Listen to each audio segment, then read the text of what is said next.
G'day and welcome to the Simpsons Index. We have got a great podcast today featuring our good mates Dan and Jack from Worst Episode Ever, and we're going to be getting into a couple of Treehouse of Horror episodes with them. But just before we do, I wanted to plug our other podcast, Starring Springfield. This is where me and BT are reviewing the movies that star the cast of The Simpsons. And if you're already in a spooky mood from today's podcast, well, we have reviewed such scary classics like Maximum Overdrive, Twilight Zone the movie, or My Mum's a Werewolf. So go check out Starring Springfield wherever you get your good podcasts. Links are in the show notes, but yeah, let's get into the Simpsons Index.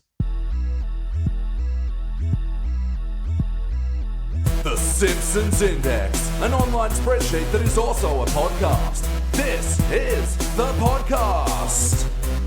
Coming to you from SideQuest Studios, this is The Simpsons Index, episode 304, or the 11th Treehouse of Horror-thon. Woo, spooky, such.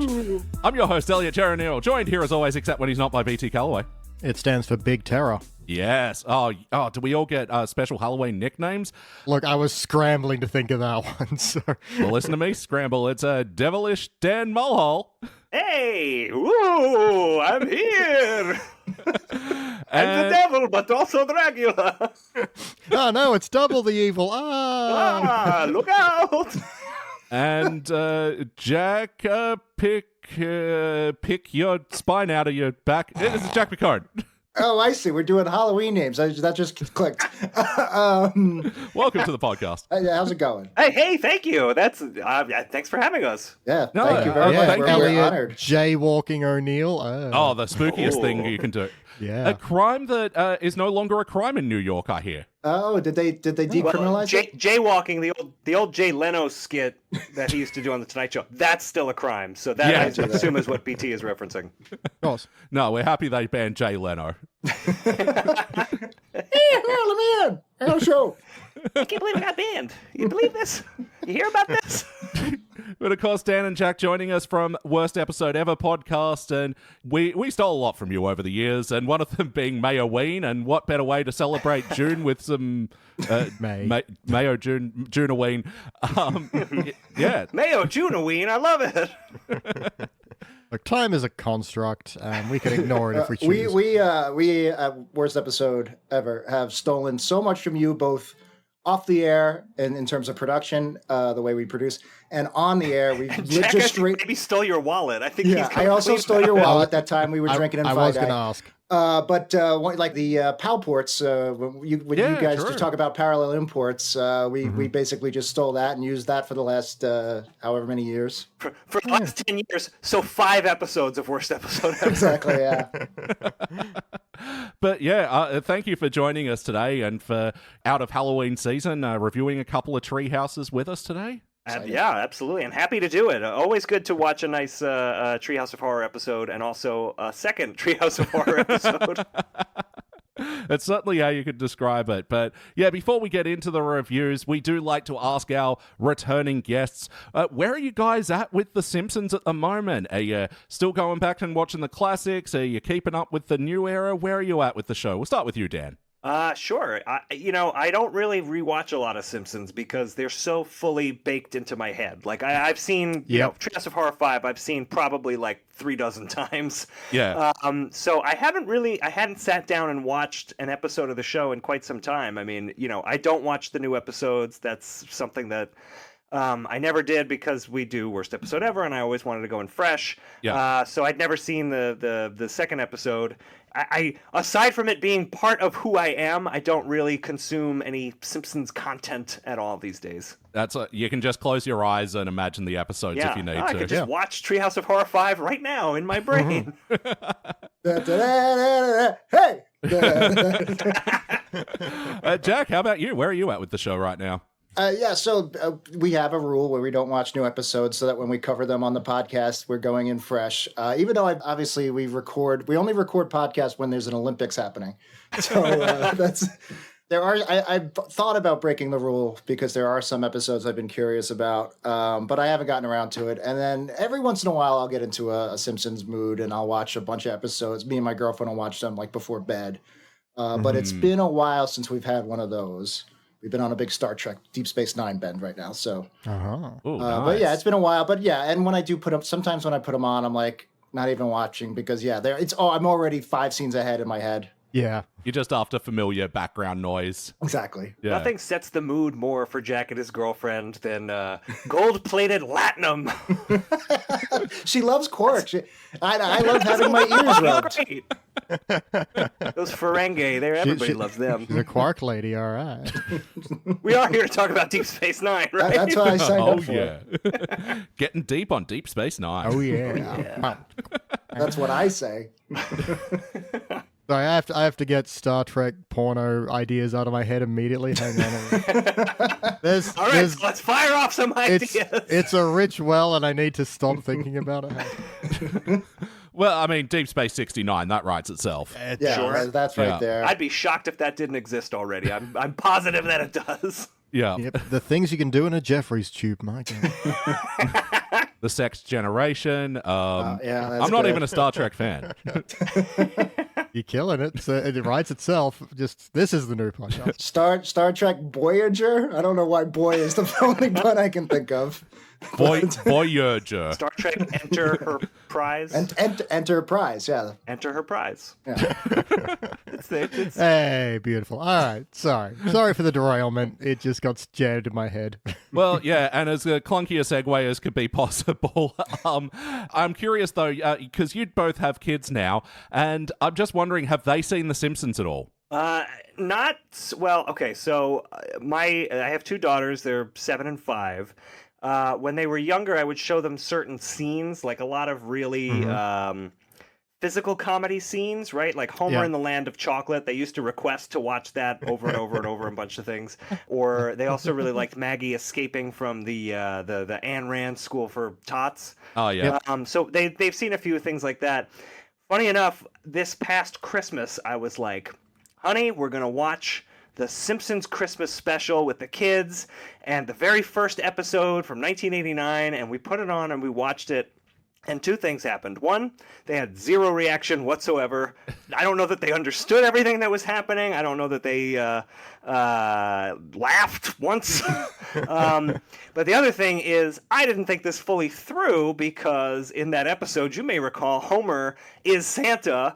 And there's like a whole thing where Bart's like, oh, there's only one jolly fat man who brings presents and his name ain't Santa. And I fast forwarded through that very quickly. And I was just like, oh no, Daddy sat on the remote. Whoops. I thought you were going to say that now they want a dog for Christmas. No, they do want a dog, but it had nothing to do with Santa's Little Helper. And we have not spoken of it since. Like they watched it, and I never asked them, "What'd you think of that?" Or it was weird. So I feel like maybe I fumbled with them a little. Nothing that will provoke questions. Yeah, no questions in my house. No. I put it on once, and I can't remember what episode it was. I just put it on, and without if I tell him I'm going to put something on, he says no. So I just put it on without him knowing, or like when he's in the bathroom, I turn it on. I can't remember what episode it was, but he was kind of getting into it, but it was very brief. The stuff I've been drilling into him is Looney Tunes. He loves Popeye, Flintstones. I don't know where he got Scooby-Doo from. I hate Scooby-Doo, but we will watch hours of Scooby-Doo. But the funniest is he's really into cars. So I put on, I accidentally bought a Knight Rider Hot Wheel. And I didn't realize it was Knight Rider. It How was do you Kit. accidentally buy Knight I thought it Rider? was just like a car. I didn't know it was Kit. So Hello, I was like Jack. explaining it. I was explaining to him what it was. So I put on Knight Rider clips on YouTube, and he was obsessed. So like now, Really? so I he's thought you were like gonna the say the only exact Gen opposite. Alpha Knight Rider fan in the Wow. world. And then Wow. he has a membership to the Automotive Museum. It's a famous museum in LA where I thought you were going to say the Biggie David Smalls was murdered. Hasselhoff fan club. And he goes like literally every other week, even though it's the same cars over and over. They swap out maybe like 3 cars of the month. And when I took him, the car of the month was Kit. We got to see Kit in person. It was Oh, huge. that's Very awesome. nice. That's Yeah. really cool. Damn. One of the only people ever that would want to meet Kit over David Hasselhoff, yeah. David Hasselhoff was there. He like bought a ticket to attend, and he's like, "I'm here too, kid. You want a picture with the Huff?" It'd be no hassle. He was like, "Daddy, I'm scared." They probably know him from SpongeBob. Oh, Yeah. true. Oh, that's like, yeah, because my niece and nephew have been getting into it lately, and yeah, it's just been really funny seeing the reaction to that because my niece who's younger, similar, loves all the physical stuff, loves all the goofy animation, and then Are we talking about Knight Rider? yeah. All the Knight goofy Rider, the animation. animated series. It's lovely. I wouldn't be surprised, to be honest, if there was a Knight Rider animated series. I tried throwing on an episode of Simpsons and they got excited because it was the one with Nightboat and they thought it was a Knight Rider spin-off, but yeah, we're not here to talk about Knight Rider. We're here to talk about Simpsons, specifically Treehouse of Horrors. So first of all, let's get the new one out of the way. We're going to review Season 35, Episode 5, Treehouse of Horror XXXIV. First released in November of 2023, it was directed by Rob Oliver. First one was written by Jeff Westbrook, then Jessica Conrad, and Dan Weber. Hey guys, what did we think of this new Treehouse of Horror? Okay. It was fine. The listeners can't see, but I'm making the PU, ASL, PU, stinky.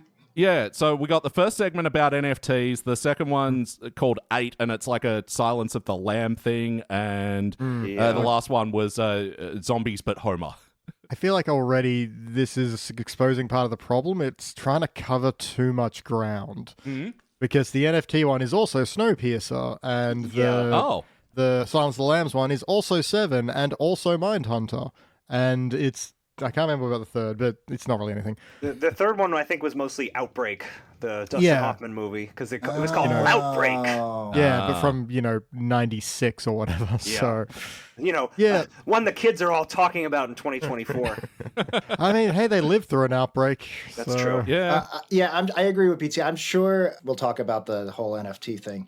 But I was like, a Snowpiercer parody, that's not a bad idea for a treehouse. But it would be like, the fact that they made it all about NFTs, it would be like if Nightmare Cafeteria was, also an analogy for Pogs or AOL or whatever the hell was going on in 94 or 95. It was too much. I wrote this down. I thought the idea of doing a Treehouse of Horror parody of Snowpiercer was a fun idea. Mm-hmm. But this is how they get to the Snowpiercer parody. Are you ready, listeners, if you didn't watch the episode? Buckle up, motherfuckers. The Springfield Art Museum is digitizing all of its art in a machine that turns them into NFTs, but also destroys the art and sends the art into a blockchain to become an NFT. And they don't want Bart to be destroyed, so Marge has to work with Kylie Jenner in order to send Marge into the blockchain, which is actually a block train. That's a lot of lifting to get to. It should have just opened on Snowpiercer, a quick line of Expo saying, "Oh, Homer caused a meltdown and caused nuclear winter." Mr. Burns is in the front, not some NFT king. Just keep it very localized. Yeah. Yeah, well, let's hook into the NFT segment of this. God, what was it called? Wild Barts Can't Be Token, which, of course, is a reference to the Simpsons episode, Wild Barts Can't Be Broken. Yep. That's what that is. Yep. I only consume Simpsons, by the way. I don't know about other media things. But no, I didn't know the things it was referencing. So the Snowpiercer, you said, and what else is in this one? NFTs. Yeah, NFTs and I mean, I also got a vibe of Homer Matrix? Squared from a long 90s Halloween episode, because that was also, we got to send in a parent to become a different thing to catch Bart. Mm-hmm. It's been a while since I saw Snowpiercer, but was the electro music that they play during Marge's fight scene and the electro music they play at the end, was that in Snowpiercer? Because that felt like Matrixy to me. I don't remember. Yeah, it's I don't been remember a while. that. It's been a while. I probably saw it, 10 years ago at this point. But yeah, as you mentioned before, Dan, one of the guest stars of this episode, Kylie Jenner, was playing herself here, and she was fine. Yeah. She was fine. They definitely did. They did that, classic, post-classic Simpsons thing of, oh my God, it's Kylie Jenner. Yeah. And the other weird thing was the other two, guest stars who weren't actually voiced by their guest star. They get kind of fun made of them, but not Kylie Jenner, the one actually in the booth who can slap them. Yeah. Or like, slap you them cowards. with a suit. Yeah. We're paying you, so we won't make fun of you? Yeah. But no, well observed, BT, because playing Jimmy Fallon was impressionist Matthew Friend. I wasn't too familiar Friend with to this. all. Yeah, is this his first time on the show? He's very good at impressions. Yeah, I hadn't heard. And playing Gronk, I assume, was some dog they found out the back.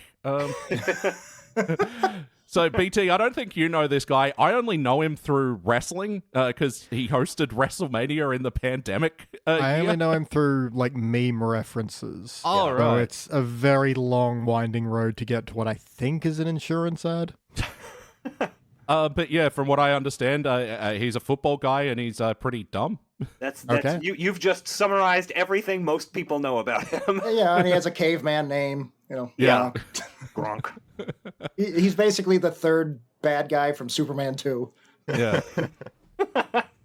Isn't that the same name as those like square droids in Star Wars? Those are Gonks. Gonk's droid. Yeah. Close. Totally different than Gronk. They're my favorite character. It's a trash can then with legs. Yeah. Yes. So's real Gronk. Yeah.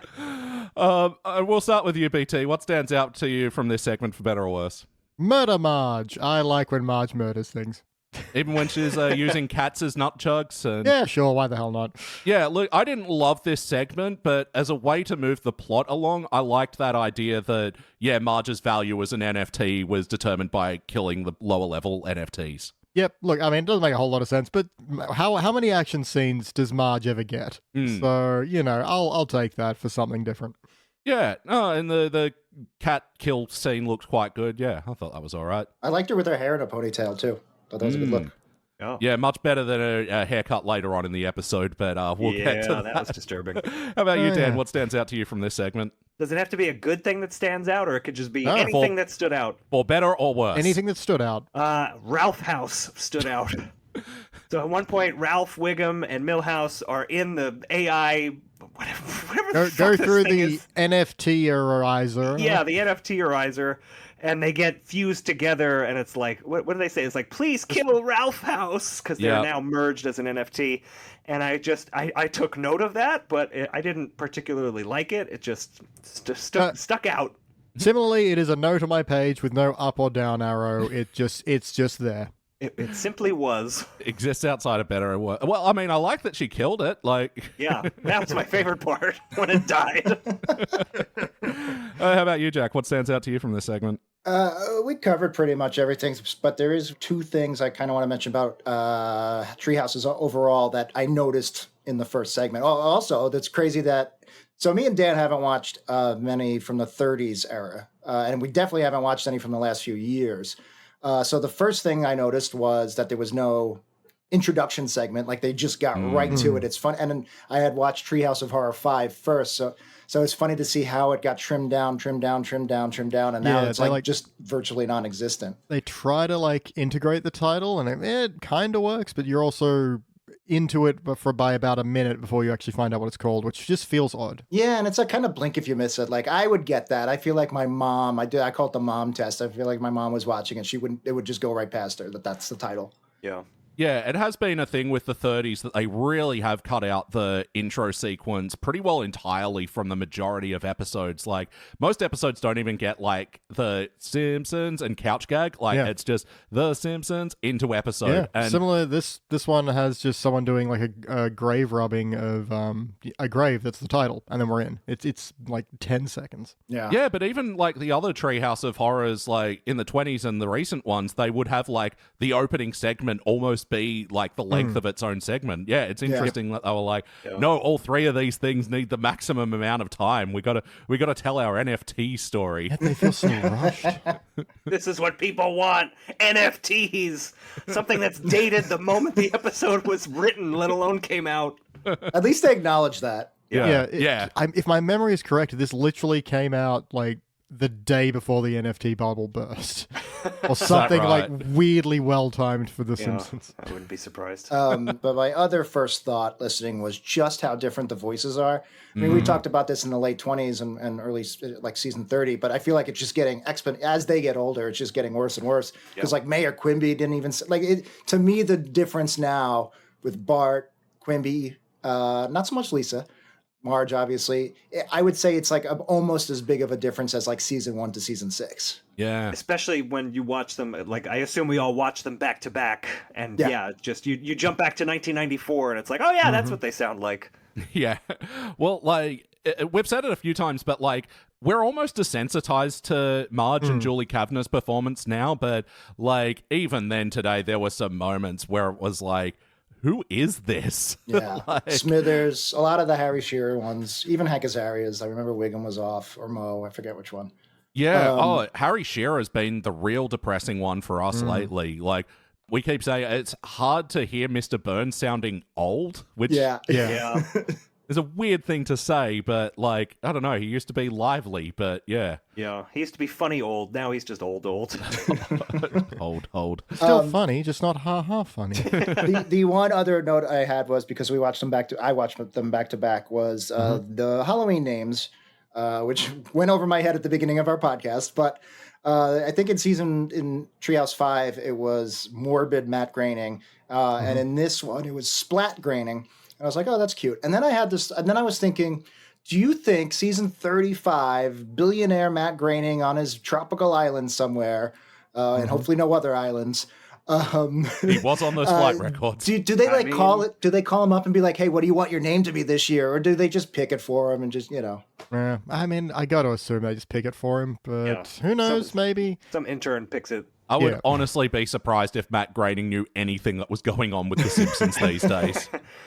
Like, he says he's still in, like, the writers' rooms and producing role, but I don't believe it. He's almost certainly like, this is maybe an obscure reference, but Jay and Silent Bob Strike Back, where they're filming Good Will Hunting 2, and they're like, Gus Van Sant, is that okay? And Gus Van Sant's just like counting money, like, yeah, no, just do it. That seems, first of all, this is the exact audience for that reference, okay, don't good. worry. Yeah. I'm sure both Elliot and I absolutely got that.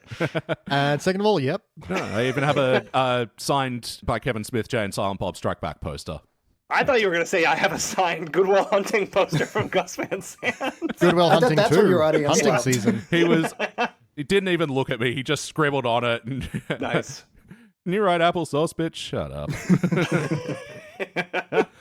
And God, yeah, what stood out to me from this one, there's not much else to it, is there? Because, yeah, it is the unfortunate thing of modern Simpsons just being like, here's a thing, let's do our fucking take on it. And Yeah. I'll give them that I think they, took a concept that's pretty abstract and wouldn't work in a cartoon and sort of made it digestible for someone who doesn't know the ins and outs of crypto and NFTs and all that bullshit.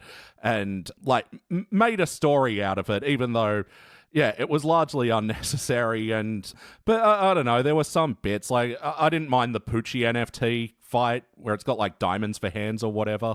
Oh, I just got that. Because there's an expression in the NFT community of having diamond hands, which means you hold on to your asset until it goes up. Oh. Yeah. Okay. I wondered why he had diamond hands. Thank you, BT. Yeah, no, I just thought that was the whole, like, NFT, like, random generated fucking, he has diamond hands, sure. It's diamond hand Poochie. No, it's worth it. It's a reference. No? To be fair, that's not bad. And the opposite is paper hands, which is, everyone else. I didn't know I knew that. But then, yeah, there's other bullshit like, I don't know, NFT Bart being massaged by a bored ape. It's a jaded ape, and I stole it from Seth Green. Yeah, that was... Because he didn't he really have like a expensive NFT stolen? And it was like, he had one that was stolen from him. Yeah. But it's just like, you're just, that's a thing that happened in real life, and you're just saying that thing. That's the joke. Not a lot of joke to it. And, like, I remember him just being like, why is everyone making fun of me for this? Because, like, he was really upset because I think he wanted to, like, build an animated show out of the NFT he bought. And it was stolen, so he couldn't do that anymore. And he was like, it was getting dunked on. It's just like, why is everyone so mean? It was weird. It was a weird time, the NFT cycle. Strange bubble. Have we got any other parts of this segment to mention before we move on? Yeah, look, I'm going to mention a couple of bits I liked. What is it, Gronk? In order to press the button that activates the switch that sends Marge into the block train. Good Lord, that sentence alone. Yep. But I think Gronk, like, spikes a football onto it. It was a little detail. I was just, that tickled me. And also there's a bit where, Marge is going through fight scene, teleporting from one carriage of the train to the next, and it just cuts to Homer and Lisa watching, and it's like that old, I don't even know, the pre-8-bit, where it's just that green font, and it's just, an @ symbol moving through several boxes, is this incredibly low-res version of it. I'm like, that was good. I like that. Yeah, it looked like a DOS adventure game or something. That's what I was trying to think of, DOS, yeah. But the DOS thing reminds me of, I don't know, this is so stupid, but like when Cypher is looking at the Matrix The fall in, he's just like, that's a blonde, that's a redhead, that's a brunette, and that's a blue-haired lady. That @ symbol is a blue-haired lady murdering NFTs.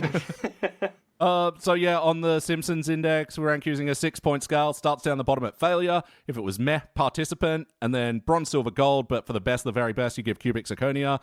Just for fun, if we were to rank just this segment alone, what would you give it? We'll start with you, BT. I mean, it's a bit of a mess, but I probably had the most fun here. Really? So, yeah. Look, also, between this and Treehouse Horror 5, I feel like I'm broken because I watched the classic and I'm like, I can't tell what's me and what's rose-tinted glasses anymore. And similarly, on this one, I can't tell what's my opinion and what's just tolerance for Simpsons of this era.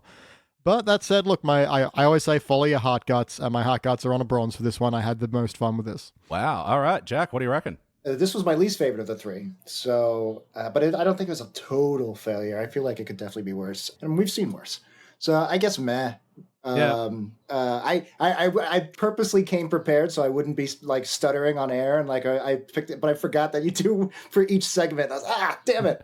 I forgot. Don't It's worry. not official rankings. You can. You can but then I make it a cubic zirconia. Sure. Oh no! I think you can bronze, and then overall participant. Yeah. You can do that. We're not. It'll be confusing, but you can do it.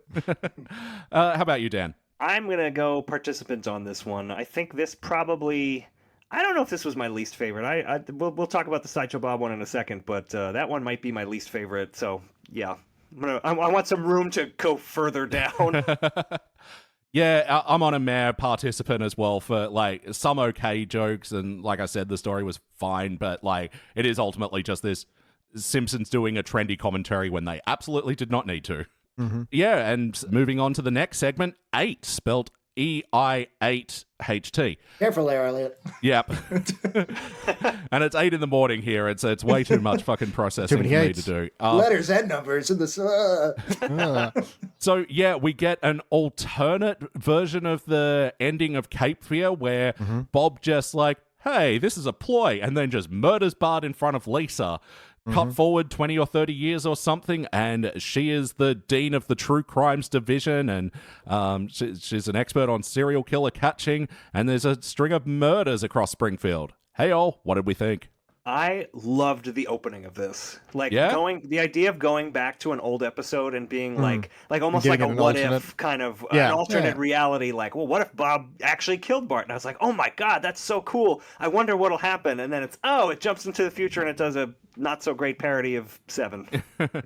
Yep. I mean, I think the altered timeline is probably the most interesting part because there's a bit where it pans over the graves and it's got, Bart killed while a child, Marge died of grief, Homer choked on a tennis ball. But just this idea joke of the episode for me. Yeah, that Lisa's like alone now and has been for unknown amount of time. I think paints the most interesting picture on this one. Yeah. How about you, Jack?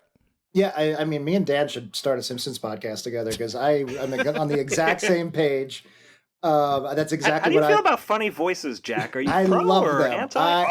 Only if... Really? Funny voices? I thought they were real people coming into the... Hello. I'll see myself out. Bye. All those Goodwill Hunting fans are so confused right now. I was hooked on the premise. I love the idea. I literally wrote down what if scenario. I'm surprised it took 35 seasons for them to do it. Yeah. I am a little disappointed because I thought it was going to be like, oh, we've never had a future episode. That was a Treehouse episode.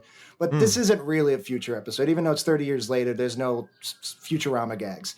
But that would be a fun Treehouse. Yeah. As it unfurled, I don't know. I was into it pretty. I had 7 ideas. 7 parodies, also great. I'm surprised they haven't done it. The only thing that it's just there was no jokes. I just it wasn't funny. Yeah. It was suitably gory though. If you're going for a 7 parody, show some blood, and man, they do. There's like disemboweled characters everywhere in this one.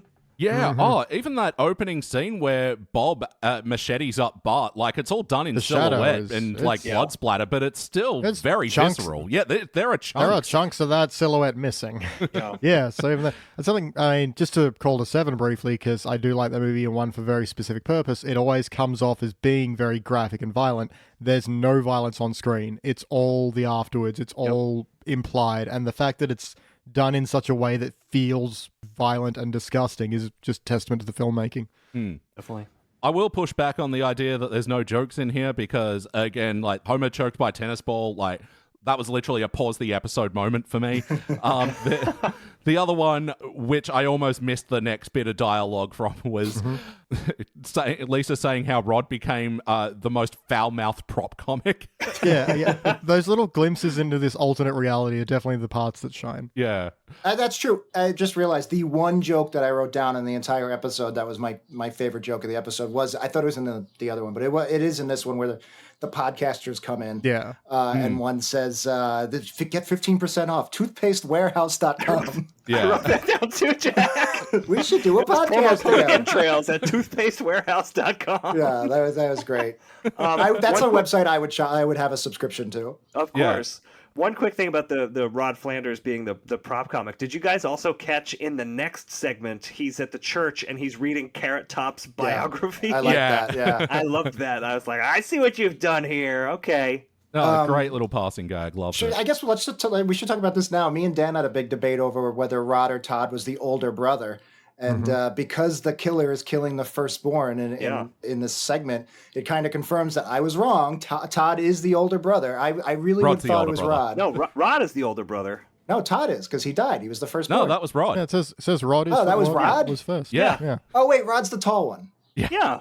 Yeah, that's what I'm getting my names confused. But yeah, I always thought the short one was the older one. I think that is the basis of the entire argument then, Jack. No, I always thought the short one was the older one. Yeah, no, the taller one is the older one. Because he and Bart face off in the mini golf contest. So I always assumed they were the 10-year-olds. Yeah, well, it is a weird thing with Rod and Todd where, and I think this is one of the good things they did in the HD era, is that they made Rod and Todd not go to Springfield Elementary. They put them in their own Christian school. And yeah, so from that, yeah, you can guess that Rod's in like grade 6 or something, 12 years old maybe. But see, yeah. I think Todd to me seems more mature. Rod seems like the baby. He just always seemed a little bit more put together than Rod seems like, I don't know, like very babyish to me. But I was wrong. Obviously, Todd is the older firstborn. I also like that Sideshow Bob is a firstborn, so that it works that he gets killed in the end. Oh, that's good. Who knows how intentional that was? There was a hidden detail at one point where they're like showing, I think it's like a board of all the firstborns that have been killed. That's right. It's when Lisa revisits her, childhood bedroom, kill room or whatever. And there's a picture of like Martin Prince and then a taller Martin Prince next to him that's crossed out. I missed that. Yeah, I missed that too. Sorry, they kill Rod, they kill Terry or Sherry, and then they kill Cletus's firstborn, one of the Spucklers, and I was like, Dermot. I was like, that's kind of random. And then I thought, is it because there really are not a lot of kid characters in Springfield with siblings? The only other major quote unquote one I can think of is Hibbert has more than one kid, but pretty much all the other parents only have one kid. Yeah, that's a good point. I felt like having one of Cletus's kids was kind of like having Poochie in the episode, because now they like to do callbacks to episodes that people like us like from the 90s. Well, I think the Spuckler kids we haven't watched a lot of the are they like actual characters now? I think they're referenced more, right, guys? They get a lot more references. I feel like they do still have a rotating roster. There's not a confirmed, which one's which. Or like the Beagle Boys, how many there are. Yeah. Exactly. But no, Mary Spuckler gets a few appearances, and she's voiced by Zoe Deschanel. Oh, yeah, I remember hearing about that. I don't know if you've seen the episode where Bart accidentally proposes to her by giving the Cletus family a cow, which is a proposal in their culture. Interesting. Yeah. Haven't seen that, Jim. That stone silence is the only acceptable response to that sentence. I get that anytime I retell like modern Simpsons plots, people are... I'm just hearing someone describe a dream they had. I'm sorry, I was literally taking a sip of water, so that's... I would have given you something. I was in the I know this fact, but also the silence itself has that, that's nice, dear. I was listening intently and just, it washed over me like a wave. I may as well be telling you my Simpsons spec script. Yeah, so anything else stand out from you from this segment? Dan, what about you? The one thing that I wrote down because I liked, actually, I don't even know what I like. I don't even know if I liked it or not. But at one point, Lisa is like, "Oh, if you change the letters around, it spells." And then they go to Anagram's Spooky Warehouse. Yeah, and I thought that was funny. It's a very Silence of the Lambs callback. How about you, Jack? I used all my good stuff already. I guess Toothpaste Warehouse was going to be the one I was going to use, and then I jumped ahead. You were so excited about Toothpaste it's such a good line. So excited to use that offer code. Yeah. I tried. It didn't work. I guess that's why I had no teeth. So, yeah, no, I don't have anything else. How about you, BT? Look, there's a bit where, Detective Muntz comes in and says, Lisa, the killer left a message. We think it's for you. And it's just, hi, Lisa, in intestines. Like, okay, that's simple. Fine. Okay, so I have actually seen this one before, and I remember hating this segment a lot more the first time than I did the second time. And I think part of my gripe is also that it ends with the whole, but Lisa had multiple personalities, and the one didn't know about the other. And then they have that thing they do a lot, where they have a character point out a trope, which then excuses the trope. And it's like, no. If you know it's bad, why are you doing it? Yeah. So it's that kind of irritation to me of like, there's another way to close this off. I wouldn't have minded if Lisa was completely aware of what she was doing. It would be a terrible plan to get there, but hey, I'm so tired of the multi-personality things. I was surprised by the reveal that Lisa was behind this the whole time. I think, I agree. I could have used without the multiple personalities. I think I would have been fine if she was just fully aware of what she was doing the whole time, and this was just a plan to get in the same room as Bob and kill him, but also she had an opportunity in the interview space, so, Yeah, and it's also a thing of, if you really just want to kill Bob, like we established at the very end, Maggie's one of the prison guards, like that seems like a thing. She could just, Bob's pretty old at this point. I actually thought Maggie was going to be the killer. That's where I thought they were going. Yeah, because she hadn't shown up for the whole episode, and you're like, all right. Yeah. And I thought that was a decently funny reveal that I had some help from the inside, and Maggie pulls off the hat revealing the bow, but then also, if you didn't get it, puts a pacifier in. if you're just not sure who this could possibly be. Yeah. Yeah, and that said, there's also an immediate Bob steps on a rake that literally was not in frame 10 seconds ago. Yeah. My note for there was rake fuck off. Because they do this every time, and Kelsey Grammer can't do the sound properly, so it never sounds good. Yeah. I mean, even then, just have Lisa stab him in the face or something, and then he goes. But other guest star of this episode, Kelsey Grammer, and he's actually returning to the show from a 4-year absence. Actually, it's I think the longest time he's been without an episode in the show. And he didn't even get a full app. He got a segment in a Treehouse. Just to go back to what BT was saying, I had the same thought about, the ending was just kind of bleh, and they fucked up the ending. But can I say fuck? This is an Australian podcast, right? I can say fuck. Oh, yeah, that's like a full stop in our culture. I called our listeners motherfuckers earlier. I think they're going to ask us off if we don't say fuck. We have a fuck quota on our fuckometer. And you can save on fucks by going to fuck.com and using the fuck warehouse promo code fuck. Get 69% off. Nice. Sorry, Jack. No, the ending sucked, but I actually was like, it's okay. Because again, jumping ahead, I had just watched Nightmare Cafeteria, which is, and we'll get into it, a brilliant segment, but that also has a cop-out ending. And I was like, well, if they can get away with it, I get it. They're short segments. So I was more forgiving of it. If you squint on this one and you're like, they're parroting David Fincher's movies, right? Yeah. You can kind of be like, they're trying to reference Fight Club with the multiple personalities that don't know about each other. Maybe. Yeah. They should have done What's in the Box ending. But I mean, they could have done a lot of things. I mean, I hated the, it's a twist and it was Lisa the whole time. And it didn't make sense. I'm fine with it being the Fight Club ending, but have Lisa confront herself over it and be like, this is, her dark side being like, this is what you want, and she's like, I would never kill anyone. She's like, not even this guy, and there's an interesting kind of conflict there at least. Yeah. I will say another joke that I like when Lisa's investigating the situation and he played a game of solitaire, King of Hearts on a Queen of Hearts. This guy doesn't play by the rules. That was so stupid, but I laughed. And also Muntz being like, how did my guys miss that? Yeah, because she deduced that he walked through a hallway and then forgot what he went into the room for. And like one of those impossible profiler things that there's no way you would know that. I mean, yeah, same with the anagram joke. Like, there's just something about the stupidity clunkiness of that actually works. So, just to kick off the individual ranking, I am going to give this one a bronze. I don't think I minded it as much as a couple of you. But yeah, I agree. Like, it was mostly weak for the whole part. But yeah, got to give it props for being gory. Like that Rube Goldberg thing that they set up of like Cherry or Terry's body parts. Like, yeah, quite gruesome. How about you, Dan? I will give it points for the gore, and if this was worst episode ever, I'd give it high on production value. But overall, I thought this was a fun idea. Like I said, the whole what if aspect of an old episode that they just kind of fumbled with it. There was a couple of things I had one or two laughs, but overall, this was the weakest one for me. So I'm gonna go. What's the last one? Total garbage? Was that what it was? Total garbage, aka failure. Yeah, failure. There you go. Although now I don't want to be that harsh on it. I'm gonna go to participant again. Hey, you can just call it the total garbage ranking. All right, total garbage. 3 rankings for these individual segments. Yeah. How about you, Jack?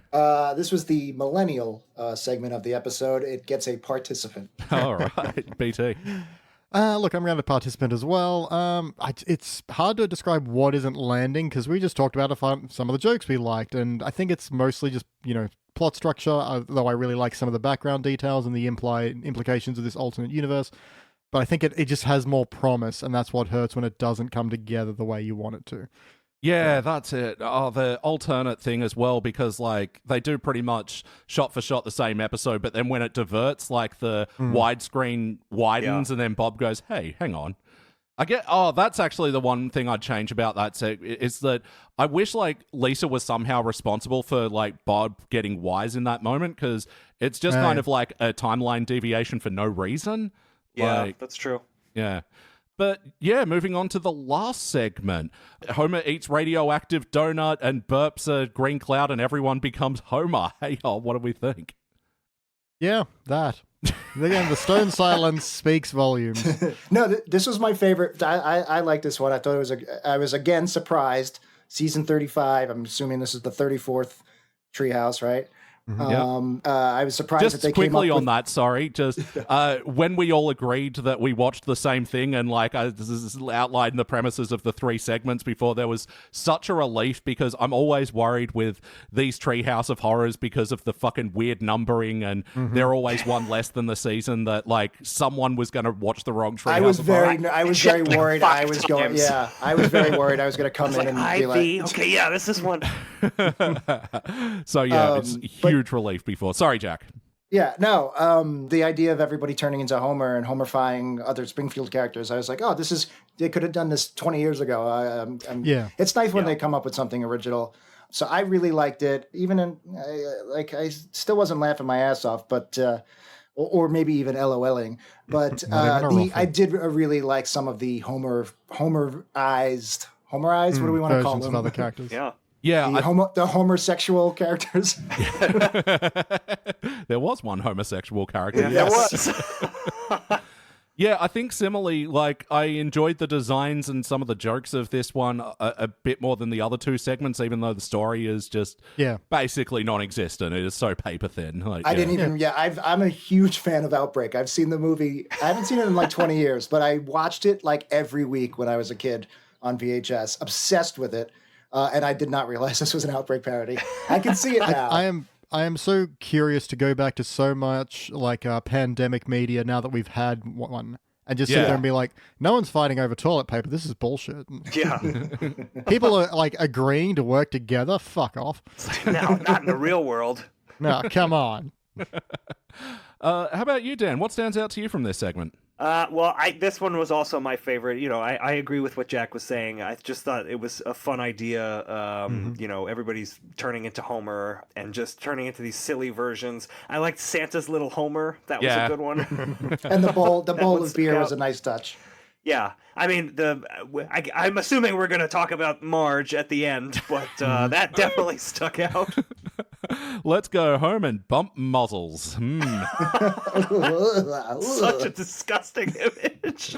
Somehow, if you didn't watch the episode, Marge also turns into Homer, and Frink reveals her like it's gonna be like, you have to help us if you want to save your wife. And instead, Homer is super into when Marge is now him. Look, you could also say that's a heart moment of Homer being like, you've never been more beautiful. Sure, it's, self-absorbed heart, but still.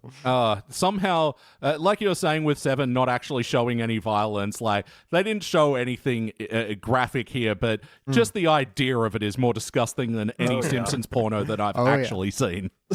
And an Elliot's seen a lot, so that's saying something. Yeah. Well, yeah, for our other podcast, the Simpsons Porno Index, yeah. Oh, yeah, that's a good one. Patreon exclusive. Actually, I shouldn't say that. We'll have to do it. That's one where even being a participant is A-okay. Yeah. Yeah, BT, we announce that and just get 1,000 new sign-ups. They're like, fuck. Yes, we're doing this. Just back. We'll watch it with you. The phones are lighting up. All right, hey, look, I'm going to go on dangerous territory. If we get 1,000 new subs to the Patreon, we will start doing That's the Simpsons Porno Index tier. You got to have us on an early episode. Yeah, before it gets tired and old. Yeah. How about you, BT? What stands out to you from this segment? Homer's not forklift trained, and that bothers me. I was wondering because it was just a quick clip of Homer being on a forklift. I nearly let it go, but I'm like, you know what? This has somehow become my bit. Actually, I know exactly how it's because I'm petty. So I'm going to go on about it. He's never been trained in operations. It was too quick to see if he had a seatbelt on, doesn't have a vest, it doesn't look like there's proper reflecting lights. He's traveling at a safe travel distance from memory, but overall, if you're not licensed, don't get on machine. You probably haven't heard Dan and Jack, but it's a reoccurring bit on our podcast for BT's forklift safety watch. It's only come up 7 times, but no, I'm well aware of it. It's saved my life on numerous occasions. So just, safety. Like OSHA may not be fun, kids, but it's important. Dan, you watch AEW sometimes. Did you watch the Anarchy in the Arena match recently? I didn't watch the pay-per-view, but I watched some highlights of it, and yeah, I know what you're talking about with the forklift spot. Yeah, it was just funny because like Anarchy in the Arena is this regular event that they do, and for the last few years they've had like a wrestler trying to drive a vehicle of some type, and it just doesn't work, or the wrestler like Stone Cold Steve Austin rams his quad into a barricade and knocks over a poor woman. So yeah, this time for Anarchy in the Arena, they did get a forklift driver who was wearing a seatbelt and whatever, but excellent. Swerve Strickland did jump off the tines and onto... Still lifting a person. Yeah. Not supposed to. Still irresponsible. As a on our podcast, we say that I'm a lawyer. I was just like, what kind of insurance policies do they have, and who's responsible if he gets hurt? And I would never allow this. And as a unemployed, suicidal 41-year-old man, I was just like, they die. Jack, you should run for Congress. Got some competition with Guy Fieri, apparently, according to this. That's right. Yeah, that's true. Because of that, there are things I like about this segment of homerizing everything. Like when Kent Brockman gets turned, he goes, "News is boring. Someone put on wrestling." I did like that. The Kang and Kodos cameo, the annual Treehouse cameo, is Homer-fied them. I was disappointed we didn't get like a joke, like some kind of what would Homer as them be. Yeah, there's some drooling thing to be made, right? Because they're perpetually drooling and Homer is near perpetually drooling. Space donut, something. Something. Maybe I'm simple for liking this one, but I liked when Disco Stew comes out and he says, "Donut Stew has diabetes type 2. Yep. Did anybody get scared when he comes out? There's a giant lard lad in front of the donut shop, and it scared me. I was like, "Oh, is he going to come alive?" Oh, that'd be good if that was Homer-fied as well. So yeah, Professor Frink gets involved with this storyline and, gets the kids. It's like, you're the only ones who can help in this situation. And let's get into the Frinkamacopter. I like how there's a scientist that just yells, "We're not calling it that." Put his DNA in the Frinkalator. We're not calling it that. Yeah.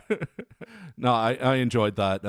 Any other bits of this segment stand out to y'all? I like that Homer goes to steal Ned's newspaper in the morning, and you get the sense that's how he does it every morning. He goes, "Hey, somebody took my Flanders' newspaper," and then Flanders comes back and is like, I whited out the crossword so that you can do it too. I was like, that's such a great Flanders thing. Yeah, that was good. I was a little distracted though because again, Harry Shearer's vocal delivery just lacks any the sense that he's getting paid, 6 figures to do this. And same with Smithers at the start. It's just like, no, Homer, don't do that. And it's, who is this? Yeah, look, money is money, but the voice gets tired. Yeah. I also liked the good joke I liked is when I think it was Marge becomes Homer. She noticed it when suddenly insurance commercials were funny. Yeah. I thought that was a good Homer bit. I liked, I don't know if you guys watched at the very end, but the Gracie Films logo, do-do-doon-do-doon-do-doon-do-doon-do, shh, the shh was a Homer burp. Oh, I missed that. Oh. Yeah. That's cool. I like that. I stopped short. I'm just like, you unplugged your TV in anger. I'm done. And then Samuel L. Jackson comes out and I want to bring you into the Homer Initiative. That's why I watch. And then finally, I thought it was great that the opening actually had thematic resonance with the story where Homer is getting yelled at by Smithers for eating donuts in a power plant. And he's like, I just wish everybody had common sense and was like me. And the fact that even it's so simple, but the fact that he gets what he wants, you don't have that kind of setup in, say, the NFT one. There's no learning a lesson or anything. So I appreciated that there was that little nugget of thematic resonance. You have reminded me though of my biggest down arrow on this whole thing is it's not the worst setup of Homer starting out, fucking nanny stay, let people do what they want. But then his speech at the end where he's crapping on and and let people not wear bike helmets and someone crashes their bike behind him and am I going to list this other thing and then someone else kills themselves. It's a little heavy-handed, and especially because Frink essentially does the same thing a beat later where he's listing things and people are hurting themselves in the background. It's just, not great storytelling. So I watched this episode first, and then I immediately watched Treehouse of Horror V. Same here. I learned from Otto, don't eat the mint first. Yeah, totally. But it was funny because, like you just said, Homer has that rant at the end where he's like, why are there bike helmet laws? And all this. And then immediately after that, I'm watching the funny The Outer Limits parody that opens the other episode where Homer's like, hey, I can see my voice. And I was like, that's Homer. He's easily amused. He's an idiot. He's not like, I don't like bike helmet laws. I don't know who that is. I don't know, but I know plenty of oafish fun guys in the 90s who are now evil, awful. Yes, but I don't need Homer to go through the red pilling process. I want MAGA Homer. That's the thing. Homer's a golden retriever. He's not got strong opinions outside of what's immediately fun. Exactly. Oh, that's it. And I even liked the ending thing where it's just it is the fuck you, the world's doomed ending. And I enjoyed the sequence there where it's Margaritaville, formerly Paris. Yeah. I didn't get the pyramid one. They were doing something on the pyramids. I think they were just riding bikes up and down it. I don't know. Yeah, I missed that one. Helmet. I got Taj Mahal You Can Eat. That was all right. Yeah, that was okay. And then, World Cornholing Championships. I like that one. Yeah, the Wimbledon Cornhole. Yeah. So if you were to rank this segment, this one alone, what would you give it, PT? Look, I'm going to participant, but in a more positive way, in the sense that this is meant to just be kind of a nice little fluff ending, especially from the more graphic one we had previously. It's just meant to be, look, it's silly. Let's end on something of a high. But there's just not that much to grab onto. Honestly, for those same reason, I'm on a bronze. How about you, Jack? I think I'll go bronze too, if only just because I love the idea of the homosexual versions of all the Springfield characters. I almost wish they did more with that. Oh, there was even a great bit of design where the sideshow Mel Homer had the bone but just sticking through the two little arches of his hair. Yeah, at least they had fun in the design process. Yeah, exactly. Yep. How about you, Dan? Bronze for me too. I like everything that you guys already said. Even if the homerized Marge maybe awakened something in me. I don't know. Oh dear. He's going to go to his wife tonight. You ever think about growing stubble? Maybe just have 2 little hairs on the top of your head. Let's get that muzzle going. All right, now we've done the fun individual rankings. Let's do the official rankings, the ones that actually mean something. On the Simpsons Index scale, BT, what would you give your overall ranking to Treehouse of Horror 34? I'm going to sit at a participant. It's, light and mostly fine. I don't have any particular problems with it, but I don't have any particular highlights. Nothing I would get excited about if it was on again. Dan? Now that we're in the official one, I don't know. I think I might have to think about this. No, a participant for sure. It was just, this was not a bad episode. We've watched some really, really bad ones, as I'm sure you guys have watched many more. But it's not one I'm ever going to watch again. So participant. Jack? I feel like whenever I listen to you guys or look at your rankings, I think, I don't know about Dan, I feel like I'm harder on post-classic newer episodes than you guys are generally, where, I don't know, I just I'm less forgiving of just even being a participant is such a crime in my mind that I just bump you down automatically. But I did like I like the stories of the last 2 segments, even the if it was just Snowpiercer. And I think just because the stories I liked, and it's so hard to do original vignettes after you've done what's 35 times 3, 700. That's not what 35 times 3 is. I don't know if that math is right. So I'm gonna go I'll give it the participant. I want, my gut says meh. But, yeah, that's the thing. In talking about it now, I am a little bit more looking on it more kindly, but I think would I seek it out or want to return to it all? Not. I don't think there's anything else to draw from that well. So, yeah, I tend to rank Treehouse of Horrors on a bit of a curve because they are, this is a different entity. Yeah, and they're meant to be a bit sillier and a bit goofier. And look, I'll just skirt this over the line to give it a bronze. I did end up actually watching this one twice as well because I woke up this morning and I'm like, I don't really fucking remember this episode after watching it last night. Thank you, by the way, guys, for adjusting to our not only usually we were East Coast, but now I'm West Coast. So just messing with your time zones. Thank you for getting up so early for us on a Saturday, right? It's a Saturday for you guys, or is it? Yeah. What? What are you in the future? Oh my God! What are the winning lotto numbers tell me? 700. Oh, good. I gotta go. Whatever 35 times 3 is. Yeah, we've already got Treehouse of Horror 40 over here. Is that a cat? It was a cat. My cat's trying to come in. I'm just going to let her in fact. Please, we love a cat on the podcast. Well, yeah, just to finish up my rankings, I'm going to give it a bronze, just to be kind and shining up that participant a little. I agree. It needs to be a little bit above participant. It's one of those things where participant is a wide gulf of many possibilities. That's why I wanted to go meh. I wanted to bring you guys down because I think you're too generous. But I'm happy sticking with participant. Yay! We have actually had a surprising amount of cats on this podcast. Mm-hmm. Podcasters who have cats? No. and what's this little devil's name? That's Ripley. Of course. Named aliens? After Believe it or not. Of course. Yeah. Nice. Not after our Australian wrestler Rhea Ripley? No. But she's great. She is. We've had her for, what year is it? For 14 years, so, yeah. Oh, wow. Almost as old as the actual Rhea Ripley. I was just, It's a young wrestler. All right, well, we're going to take a quick break and then review Treehouse of Horror 5. We'll be back. And we are back, and we just watched Treehouse of Horror 5, Season 6, Episode 6, first released in 1994, directed by Jim Reardon. Segments were written by Bob Cushel, second was by Greg Daniels and Dan McGrath, and third was David X. Cohen in his debut Simpsons writing. Oh, really? Yeah, wrote Nightmare Cafeteria was the first thing he wrote for The Simpsons. Hey, guys, how was this? It was all right. I don't have a real ranking in my head, but I feel like this could be a top 10 all-time Simpsons episode for me. This is definitely an all-timer episode. When you invited us on the show and you were like, "Hey, we're gonna watch these 2 Treehouse of Horror episodes," I was so fucking excited because I was like, "Yes, one of the best episodes!" Because we usually talk about crap on our show. Yeah, well, since we ran out of classic episodes, that's been the same case for us, is just reviewing crap, and occasionally I'll let us indulge in the classics.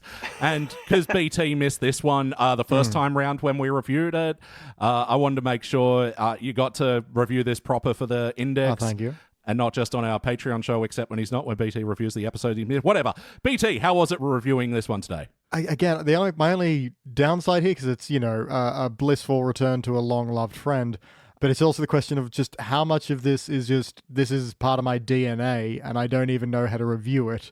Also, because it's been so long since we've done a classic, I was a little bit just like, how do I take these rose-tinted glasses off? What is an actual objective opinion of this one? I honestly don't know, because so much of it is kind of working on that. This is the show firing on all cylinders when it's the biggest thing in the world. And technically, there are a lot of things that shouldn't work, but they do because it's The Simpsons, and it's that already at this kind of apex of its popularity and of its ability to make TV, which is a tough, weird thing to say, but no, as in, we'll get into it though. Well, no, it does become a weird thing where, like, sometimes I'll catch myself going, that's a trope that you usually criticize of the new era. What do you think of it now? And I'm like, but it's good here. Okay, just to get to the point, what kind of threw me off is when I was looking at the Shining, the absolute mint classic, I was like, I remember always thinking, even if you don't know The Shining, this still works. But then watching, I'm like, this just seems like it's jumping from like highlight of the movie from one scene to another without a whole lot of connective tissue. Would it actually work to a complete, someone who's never seen it? But I'm also then like, Elliot's never seen it. I know that. Still haven't. Was planning on watching it last night just to finally peel off that bandage, but I was tired. So it was one of those things where I'm, definitely way too late in the night for The Shining. You're in for a treat. Yeah. This is one of those things where I'm just like, would this actually, but I'm sure it does because it did when I was a kid and I hadn't seen it. And I know Elliot hasn't seen it. But then I'm also like, but why? There's so many bits where it just jumps from iconic scene to iconic scene without a lot of connective tissue. And yet it does work. I think it's just all within the performances and how they've refined the script so things do flow and connect, even without, stopping to kind of talk about how one part's connected to the next part. It's definitely, I think performance is a big part of it because I wrote down The Shining is a masterclass in super short storytelling because it did. Absolutely. And the line that made me think of it is when Homer goes to the bar and goes, "I'll have a beer." And Mo goes, "No. Not unless you kill your family." and like that, I almost wonder if they put that in the newer one, if I would have been like, that's cheating, that's too short. But it's such a funny delivery and it sets up the entire story. Homer has to kill his family for a beer, I guess. He even says, "Why should I kill my family?" I'd be a lot much happier as Ghost. You don't look happy. I'm very happy. Well, and I love this because it's taking the characters from the movie and then just, what if The Simpsons were doing it though? Yeah. And that Mo was in this and that's like how he explains away the story. That like works. Yeah, because much like in The Shining, they never explain why the house is murderous. It just is. But you have to spend so much longer building that up. Whereas The Simpsons, because it's a parody and because it's the show and because they deliver it perfectly, has that, I'm very happy. Go kill your family. Me and the other ghouls worried that the project's not moving forward. That was one part where I asked a friend, like when I was a teen or something, I was like, does that happen in The Shining? Are there a bunch of ghouls in that? No. Jason comes in and just Hellraiser Nicholson away. But I mean, I love that stuff. Like, and even though it still hasn't created the curiosity for me to see The Shining, but apparently I'm not the only one. Apparently, at time of production, Matt Groening also hadn't seen The Shining and was just like to the stuff. Hey, I'll take your word for it. That's good. That's trusting in your stuff. The first time I saw it was a midnight screening in the Village in Manhattan, and I got there. It was a long time ago. It was before designated seats. So I got there super early. I got there like 11 o'clock at night by myself and just waited there for an hour in line. Got the best seat in the house. Then waited another like 45 minutes as everybody came in. And it was like really hot and uncomfortable and it was super crowded. And right before the movie started, an usher came up to me and was like, this couple wants to sit together And they moved me to the worst fucking seat in the theater so that this couple could sit together. I was so mad. I could have killed everybody in that room with an axe. I mean, first of all, nice of you to give that up, but also because really the response needs to be, well, they should have got their ass here sooner, shouldn't have. I'm non-confrontational. Yeah.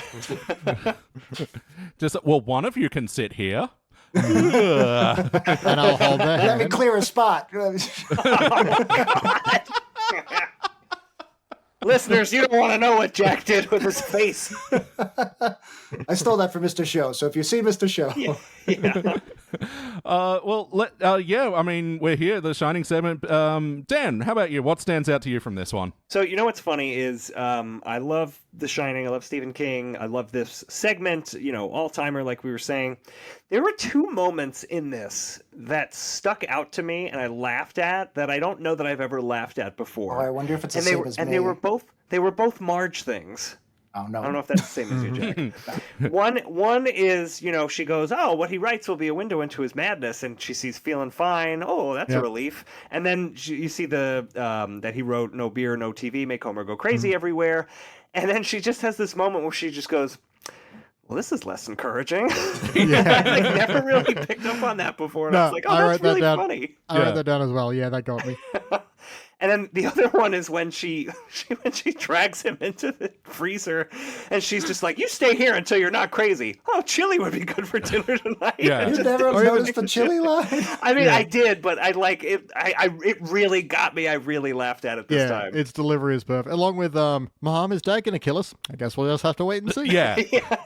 No, she gets some all-time subverting lines in this one and one later, but we'll get to it. Jack, how about you? What stands out to you from this one? Just before I get to that, when Marge says, we'll just have to wait and see, I feel like that's literally what the entire world is doing right now with, like, who's in charge. It's like, oh, Dad, the world leaders are going to kill us. Well, we'll just have to wait and see. There's nothing we can do. Maybe not. I'm feeling like it's the same way of like how Japanese people look at Godzilla fighting Mothra. It's like, this is very cool. I'm worried about the people, but in the meantime, this is very fun. But in the meantime, let them fight. I know. I don't care who wins. I just want to see them both get hurt. It's like the Alien versus Predator tag. Yeah, whoever wins, we lose. Yeah. The line that I don't think I ever laughed at before, like really just stuck me, was Mr. Burns going, the sea monkeys are here. And I remember that joke, but the wording of him going, look at them cavort and caper. And like, that's such a good Burns line. I don't know why it never stuck with me before. And also just the idea that he's not using it as a metaphor. He literally thinks they're sea monkeys for a second. And he also says, I don't know if this was intentional or not, he says, they work hard, they play hard. And I wonder if that's a reference to the fact that they take out the work hard, play hard from the typewriter and replace it with... Elliot, in the movie, he writes, all work and no play makes Jack a bad boy, instead of no TV and no beer makes Homer something. That little bit I know so well because of not only watching this, but also the Simpsons 138th episode Spectacular, where that's used as a clip. And it's like, even watching this episode, which I'm pretty sure I could pretty accurately recite if, just given a pen and paper in my memory. But yeah, that little bit of Homer like rolling through all the sound effects, like, it's just stuck in my mind so extra hard because of that episode as well. This is a good time for me, I guess, to also bring up, I love the animation of Homer's evil faces. Not the so jokey good. ones there, but like when he like does the Here's Johnny and a couple other ones, like they're legitimately unnerving and scary. You cannot replicate that with the like computer animation that they use now. Like that's like hand drawn goodness. Bart's shin look. Bart does a thing with his eyes with the shin look. That was good. Yeah, and this one I did kind of write down the moments that genuinely have a horror aspect to them. There's a part where the family's running away and Homer's in the foreground and the edge of the axe is taking up like the upper left of the corner, and it's like it's corner of the screen. Like, that's a genuinely like horror movie shot. That's actually very good. Yeah. Sorry, Elliot, just want to say that was always... I just kicked something under the desk. I just had to say that. No, that was always an element of all the old Treehouse of Horrors. Like when I was watching, probably when I was watching this, I was 9, 10, whatever. It always made me feel a little like I'm laughing, but I am a little bit scared too. And I love that. And like even, now I'm almost 40 years old. I still love laughing and being scared at the same time. Well, yeah, and like here's Johnny bit, like mixing it in with the David Letterman. Hey, David, I'm Grandpa. And then, yeah, on the third one, like does the whole 60 minutes intro, and that's the actual scary one. It's like, funny joke. Oh, God, the family's in peril. Yeah. Hi, David, I'm Grandpa is one of the funniest jokes in this already amazing episode. This is also an overall one, but Shinning works for this too. The late, great Alf Clausen.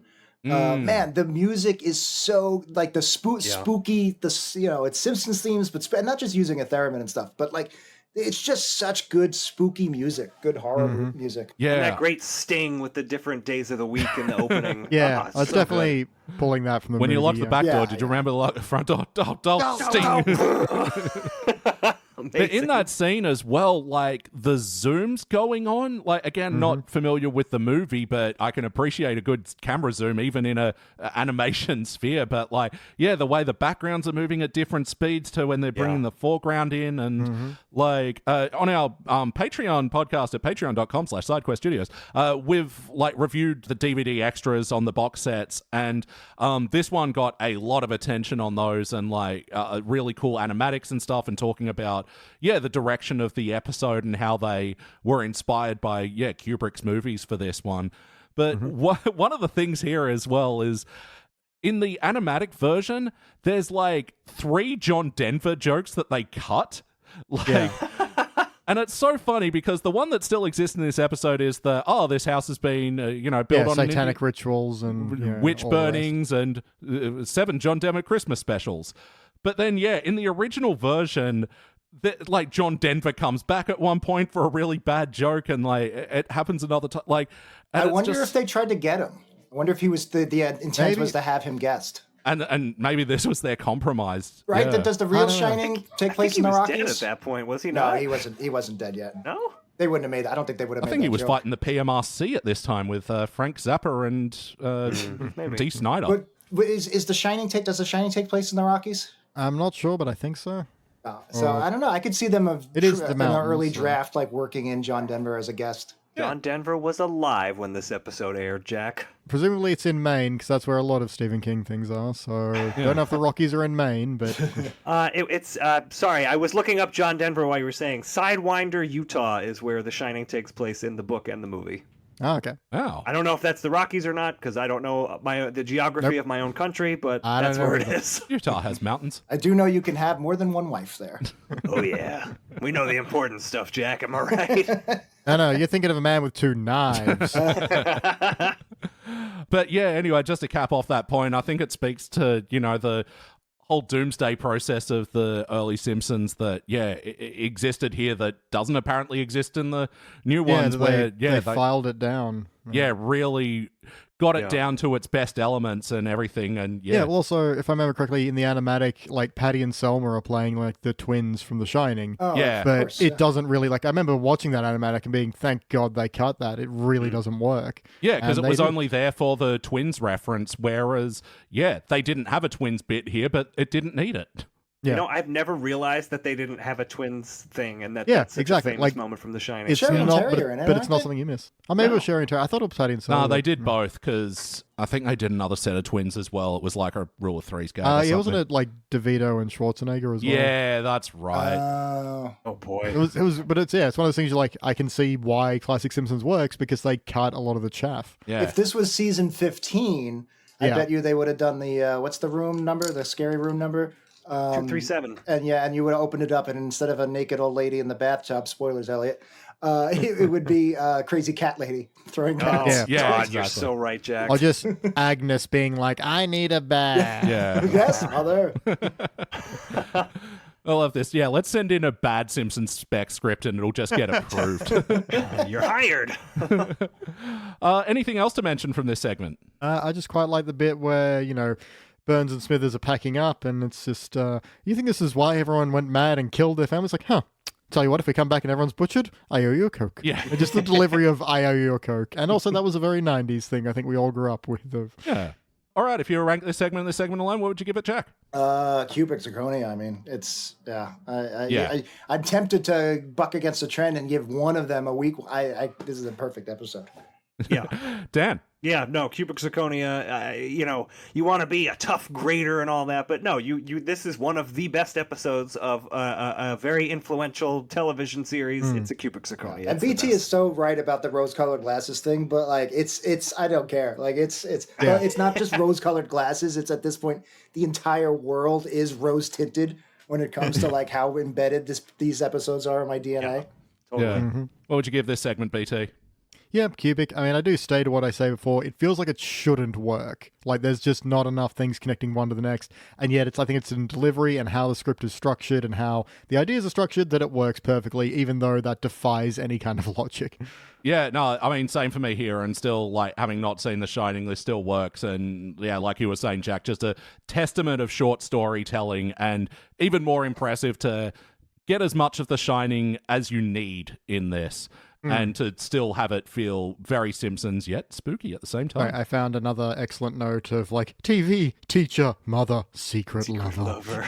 Yeah. Just perfect. Absolutely perfect. And like the specific, the Tony Awards being hosted by Tyne Daly and I forget Hal the other Linden. one. Hal Linden, yeah, just perfect. Yeah. I don't know if I thought about this in any of my million rewatches, is that, the show tune that they're playing here is the one at the end as well. Yeah. Good setup. I didn't realize that until forward.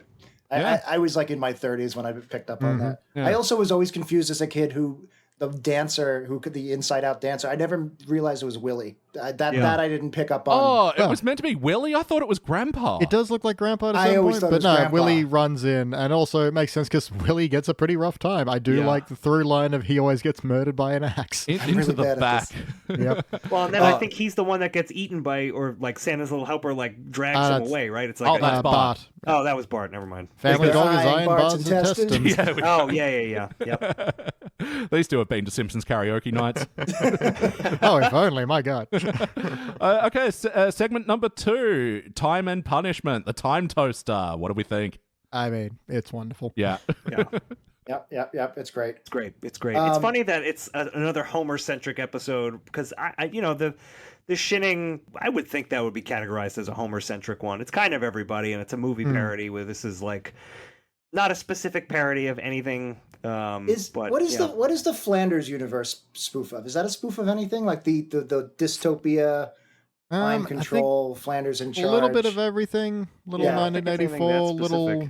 Like I know the floor, the TV screen coming out of the floor in liquid metal. That's like a Terminator, like T-1000 reference. But the overall creepy universe, I feel like it's got to be something, but I don't think it is. Could be Brazil. I don't think it is though. It's just a lot of things. Like a lot of things have that flavor to it, but I don't know if there's a specific. Sorry, one. You said Brazil there because this is a joke that I still don't get. He goes, "I'm the first non-Brazilian person to be thrown backwards through time." So apparently the line used to be, I'm the first non-fictional person to be thrown backwards in time, and then it was changed to non-Brazilian, and Matt Groening asked this, I think Josh Weinstein about it, and it's like, what's the point of this line? And he's like, it's nonsense. It's just a non sequitur. And he's like, okay. I thought it was a reference. I thought it was a reference to the Castaneda. Carlos Castaneda. Yeah, that was apparently debunked by Josh Weinstein. Well, I did the same research that Elliot did after I watched this episod. Wikipedia. I didn't know that because I wrote a time travel novel like 15 years ago, and my main character's name is Castaneda. Did he play the canastas? He plays bridge. You have a time toaster. Yeah. So did you say it's a reference to a movie called Brazil Beach? Yeah, I mean, look, it's very 1984, government owns all kind of movies, so it's really that flavor. It's not anything, there's no specific visual reference I can remember, only that it's a bit more surreal because it's Terry Gilliam. So. Right. Well, yeah, I just, from watching that episode as a kid, I always wanted a kitchen TV that'd morph up through the floor. Again, the animation on this one just looks so good. The TV 1000, yeah. Is Marge going, "It's bliss"? Is that from something? Again, I don't think so, but that got my note of genuine horror. There's something very unsettling about that. Oh yeah. So yeah, we spend the most time proportionally of this segment in the Everybody's Flanders universe. An interesting parallel with the Everything Wins Homer one last time, but yeah, this segment's so good, and like playing on this idea how when you flip it, like Flanders' joyfulness and personality can also be a horror movie. Toxic positivity. Yeah. Just hold still, relax, let the hooks do their work. It's not so bad, Homer. They let you keep the piece of brain they take out. Oh, hello there. I like that Mo is still in Mo's uniform and bartender uniform and not dressed up. Oh yeah. Well, he refused to wear the costume, obviously, so he needed some re-education. Oh, I like it. I like it. How about you, Dan? What stands out to you from this segment? I just, we were talking before about like physical comedy bits on the classic Simpsons. Watching it this time again, I hadn't seen it in a while, but obviously I've seen it a million times. I really laughed a lot at Homer with his hand in the toaster at the beginning. Oh, yeah. And then the moment, Dad, it's in there again. It's so good. That he's having that little speech of like, we've had a lot of tough times, but now sitting here with the kids. And just the fact that he's nowhere near a toaster for his hand to get stuck in it. It's such a good opening. It really made me laugh. Like, yeah, me too. Just as a way to get into the episode and to get the ball rolling, it's so funny. And like, even though I've seen it a million times, still so unexpected. Dad, your hand's in the toaster.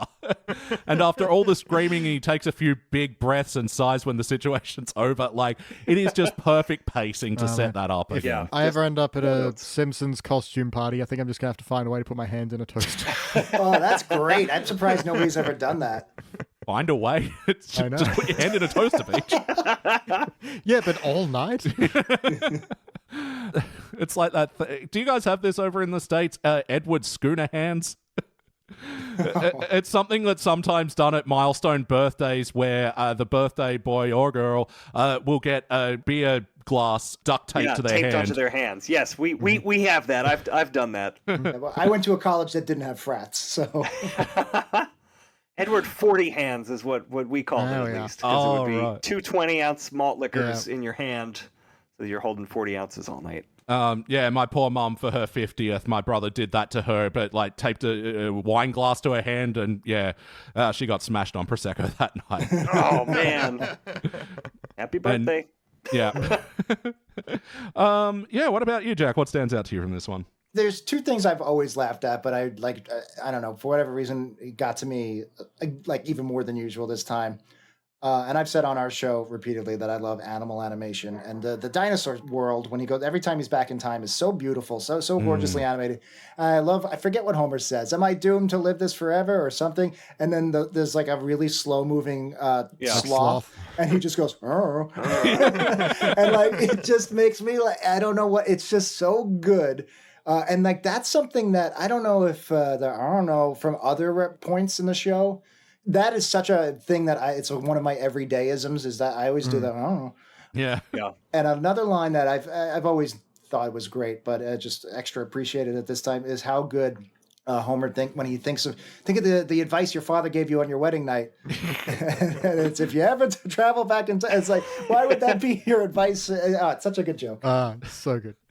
I really hope there has been some fathers that have just given that advice just to do the bit. I'm sure. I will. I'll make sure I do it with my son. Yeah, please do. It's good advice, clearly. Yeah. If only he could adhere to it. But like, one of the things that I remember most as a kid watching this is just how frustrated I was that Homer just didn't stick around in the rich universe for just a second longer. It's so frustrating. Yeah. It's so frustrating. It's so heartbreaking. Yeah. And the lizard universe he ends up in, I feel bad for Marge. Like, that's a downgrade for her. Homer doesn't have the long tongue. Oh, true. Or that Simpsons porno, hey? But Homer's in for some fun. Yeah. That was my thought. End up being way more pornographic of an episode than I anticipated. Or whatever. Let me know when you guys do the Simpsons porn index. Yeah, I think 1,000 subs. Building my perfect Marge. It's the Homer Marge with this tongue. Yeah, with the lizard tongues. Oh yeah. Oh man. in the cop uniform. Yeah, with a hard rock T-shirt. I need a cold drink of water. BT, what stands out to you? I think it's just all of Homer's when he reactions, his varying reactions every time he goes back from, the classic, remember the advice your father gave you to, stupid bug, you go squish, and mustn't cross, mustn't kill. Yeah. Oh, I wish I hadn't killed that. But just him eventually being like, I'll touch anything I want. He punches the dragonfly. I think it's just perfect Homer just slowly getting more and more annoyed that he can't get back and just kind of be like, fuck it, I'm going to ruin everything. Well, yeah, and man, the sneeze scene where, the dinosaurs and the chain reaction. This is going to cost me. The pterodactyls falling out of the sky. Yeah. Oh, So again, good. Jack, what you were saying, the animation here is so good, and the coloring on the dinosaurs is gorgeous. Like, and what stands out to me is like the animation of where they're just rapid firing all the Simpsons homes and all the cool designs on that. Yeah. Like, we get the Flintstones one and an igloo underwater, a Sphinx part. Yeah. And to bring it back to the extras, one of the ones they cut that they were really disappointed about, which was the Simpsons house made entirely of squirrels. Because I forgot who did it, but whoever drew it, like, it took them a long time, and they were like, it's not showing up well enough on small TVs. It just looks like the Simpsons home. We have to cut it. And he's like, well, fuck it. I'm going to make sure it gets in the DVD extras. Yeah, and I love you were talking about before, like in the other episode, there was no reason why Sideshow Bob suddenly kills Bart. There was nothing that changed in the timeline. And like I always wonder, like, well, how did Homer sitting on that fish make everybody big? Like, how do you get an old squirrel world? Oh, yeah, the big kid section. Okay. If you were to rank this segment, this one alone, what would you give it? We'll start with you this time, PT. Look, I think we're just going to stay on Cubics. Like, this one's got some great jokes I still laugh at. The old, these wieners will give me the quick energy I need to escape. Every time that gets me. So fucking And it's also, funny. I think, probably got the strongest plot of all of them as well. So it's just great all around. Yeah, how about you, Dan? Well, this timeless, hilarious, beautifully animated classic. Participant, I think. No, obviously, cubic zirconia for me. How about you, Jack? World's largest cubic zirconia. Yeah, same here. It's probably going to be the same going into our third segment, Nightmare Cafeteria. The one that I think genuinely traumatized me as a kid. Because I was going to say, there's some genuinely scary. That last bit where they're teetering over the blender, and then you can see like the blender's like offshoot port, which is just this scattered blood stains. Like, that's pretty intense. Out of all, we've been talking about all the gory animation and violence. I think the splattered children's blood from the blender and also on their clothes in that scene, that might be the goriest they've ever gotten in terms of concept. Yeah. This is a fucked up episode, but it's which so I think hilarious and amazing. Which I think is then what like really forgives the reveal that it was all a dream. Sure, it's still in a Halloween episode, but I think it just lowers that intensity a little bit. Yeah. And also it means they don't have to find a way to get them out of that. Yeah, well, and I feel like it really plays on the audience expectation of, all the kids just getting whittled down one by one, and then the final three, sure, we'll be okay, just Milhouse just falls. Like, So he didn't get pushed, he's just a clumsy little fucking idiot. Was this was also a definitive Uber, right? This was like only his second appearance. I feel like this was like really cemented him in as a character. Yeah, I feel like Uter had shown up maybe at the end of season 5 or something, and now. Or was it? Did he show up in the other treehouse? Was that like it was just a joke? No, the German exchange student? He was I think his first appearance was Gremlin on the side of the bus. You're right. Oh, yeah, you're right. Or was it either that kid's got bosoms or I begged you to go? Let me go first. I begged you. Because that treehouse was Treehouse 5. I'm just looking at the Simpsons wiki page provided by Fandom. Thank you very much, Fandom. His last name's apparently Zorka. Uta Zorka. Okay. Sounds like post-classic bullshit. Yeah. We just want to know what happened to Uta. We just want closure. First appearance, Treehouse of Horror 4, non-canon, but first canon appearance, Lisa's rival. Yeah. Okay. There you go. And portrayed by Russie Taylor from seasons 5 till 30, and now portrayed by Gray Delisle, who's also doing Martin's voice these days. I like Ray Delisle's first, the Legend of Korra. I've got a gut feeling Uda's around here somewhere. You might say we ate Uda and he's in our stomachs right now. Wait, No, Jack, scratch that's that. too far. I use that that's an everyday Simpsons line for me, is scratch that. I mean, I love the portrayal of Skinner in this, like, and the whole, again, subverting the expectation of the double talk here, and, like, even at the start where, like, oh, you remember when I said I'd make something of Jimbo? And then Edna just, like, totally deduces the entire thing just based off that one thing. Yeah.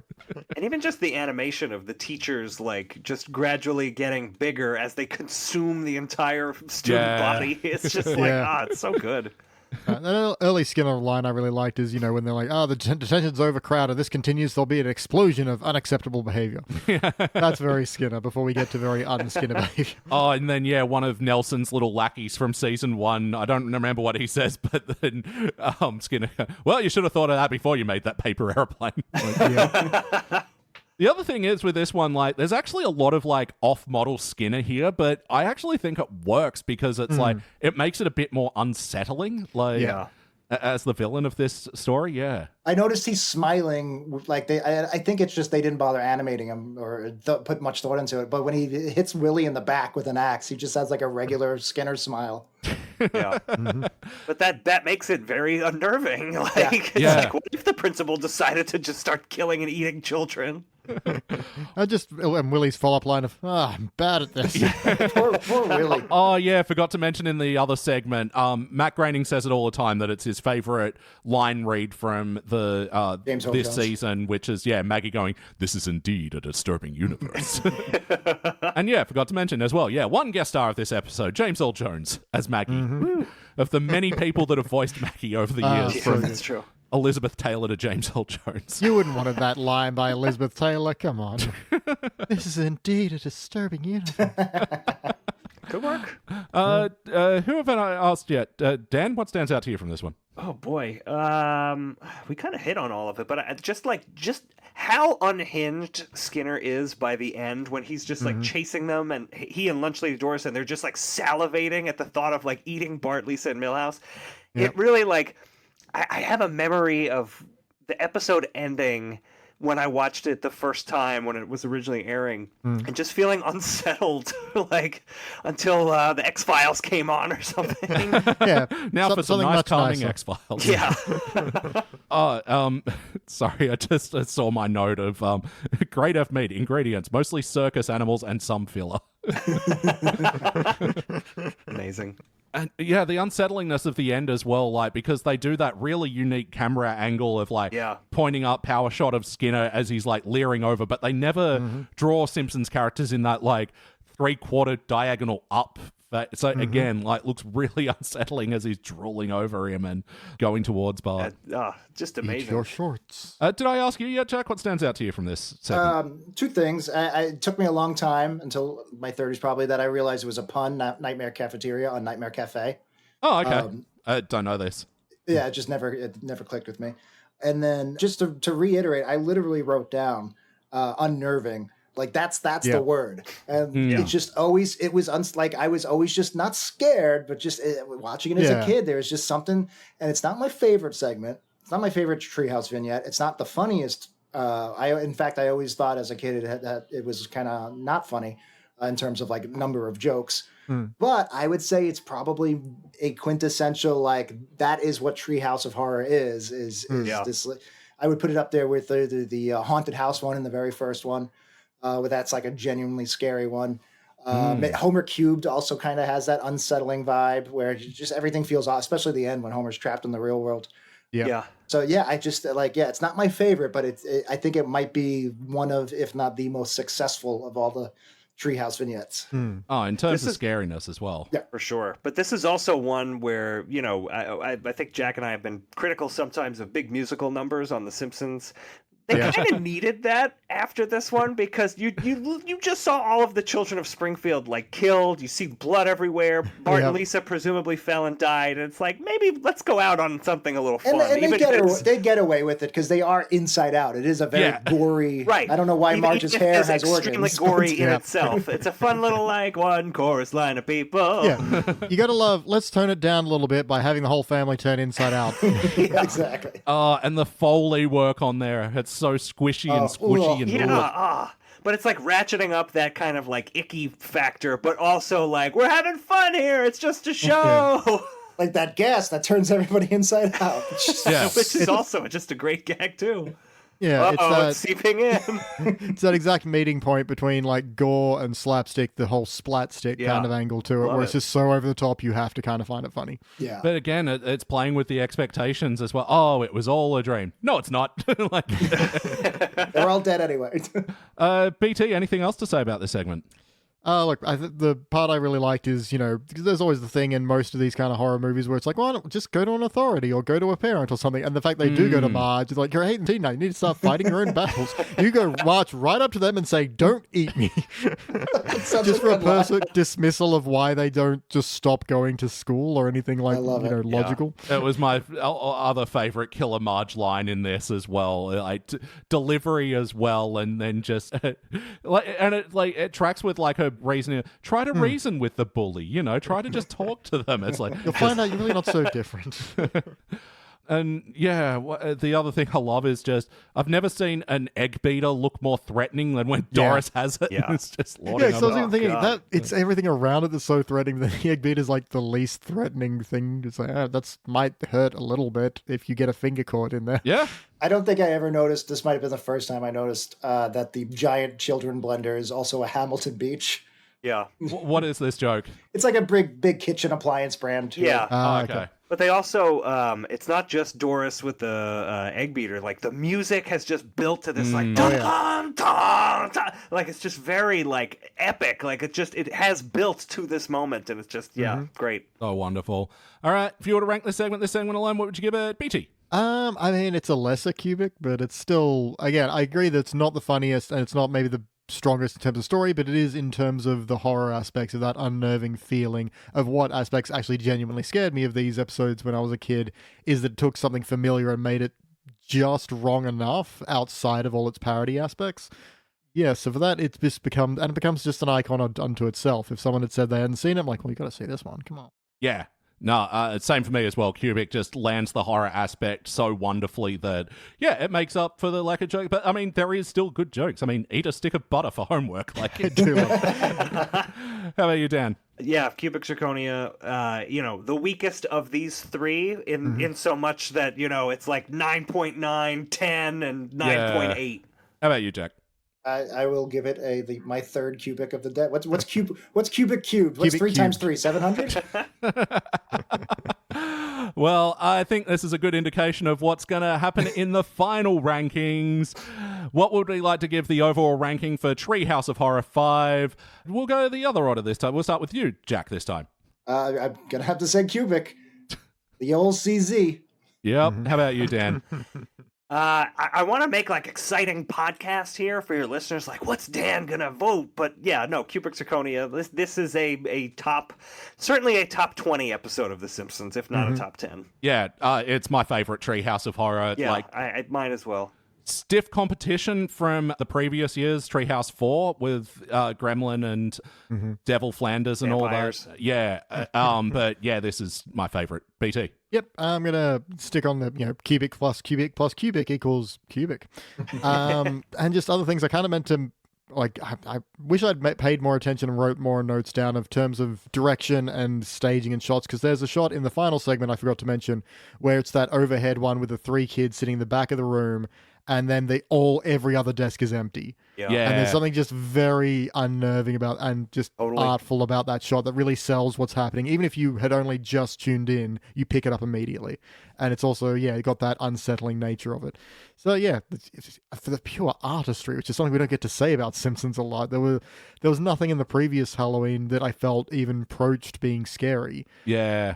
I mean, I know horror is not necessarily the point, but it's always also meant to be present. So it's a long way to say very good episode, but yes, good. Yeah, well, I mean, so many, especially like teens and 20s, are just like, it's their excuse to just do a bunch of whatever film parodies, regardless of if horror's involved, like when they did Avatar and shit like that. But yeah, they were fucking going for it here. And unanimous Cubic Zirconia. It has been so long since I've got to say this.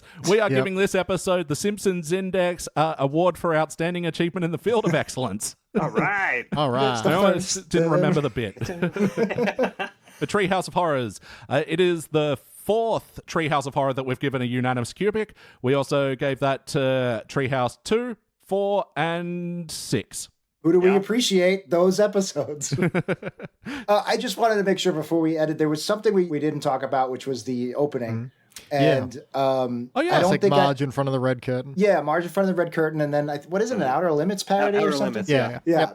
I don't think I ever noticed that the sound wave turns into the Simpsons family at the very end, like an outline. I just never picked up on that. And also, I think every time I do "This is my voice" on TV, I think whenever that I hear that line, I picture Homer doing the radio, right from Radio Bart. We got a great big convoy. I think, like, if you had tested me on the street without me thinking about it, I think I would have said that line was from that episode.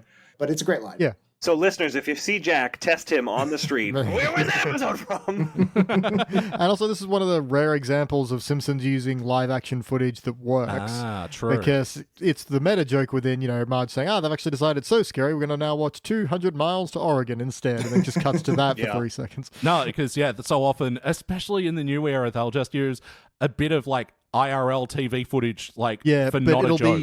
It'll be in universe, which doesn't. This is meta to the universe, so that's fine. It works. But in this one, every other example is usually terrible. But and having a fun time playing on their own tropes, where they do like the intro crawl, but the announcing their abandoning of the tombstones gag by having a single tombstone that says "amusing tombstones." Like, spending too much time coming up with the alternate bat graining parody that they needed to cut more sight gags out of it. But guys, thank you so much for joining us today. Thank you for having us. Thanks for having us. This was great. Yeah, no, great to hear you guys podcasting again, and I hope we will in the future. But if people want to hear the backlog of your podcast, where can they do that? They can go to its worst episode ever, a Simpsons podcast. You can go to weepodcast.com. That's weepodcast.com. And what deals from what various warehouses have you got offer codes for at the moment? All right, if you use promo code FREET at Hot Dog Emporium, you get 10% off. Where'd that come from? You could have literally made any joke at all, and you just went with Hot Dog Emporium. I guess I'm a little bit hungry, Jack. I got a chocolate Twinkie. It's just calling my name right now. At Jack's Chocolate Twinkie Warehouse.net. Use promo code GRUFIC. How about us, BT? What if people want to hear more of our shit?